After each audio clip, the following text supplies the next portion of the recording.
Hello mga mare! Dahil day off ko ngayon, nagpasama pala ako sa asawa ko para mag-deliver ng mga ukay. Dumaan na din pala kami dyan sa Iselco para magbayad ng bills at baka maabutan ako ng 2 months at maputulan pa ako ng kuryente. Pagkatapos namin mag-deliver, sinabi ko sa asawa ko, daan muna kami ng palengke.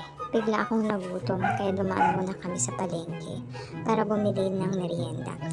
Bali ka-close ko pala yung tindera dyan, kaya nakipagkwentuhan muna ako habang hinihintay namin maiprepare niya yung pagkain. Ang dami naming napagchismisan dyan, di ba? Chismosa. Ayun, okay na. Papunta naman kami ngayon sa school para sunduin ang mga anak namin. Bali malapit lang pala yung bahay namin sa school nila. Bali nauna palang lumabas yung panganay ko, kaya pinagmerienda ko muna siya. Habang naghihintay kami kay Bunso, itong si Kuya naman ang sarap-sarap ng kain. Gutom na gutom. 4:30 na dyan pero di pa sila lumalabas dahil may mga bisita na taga ibang school at pinagbabasi sila. Kasama ko pala si Isabel dyan na naghihintay.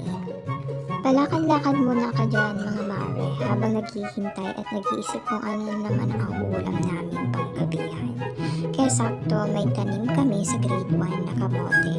Uy, nagpaalam ako sa kamote ha. Nahihingi ako. May binura kasi ako sa bahay kaya masarap na partner ng nilagang kamote yon at magpiprito ako ng isda.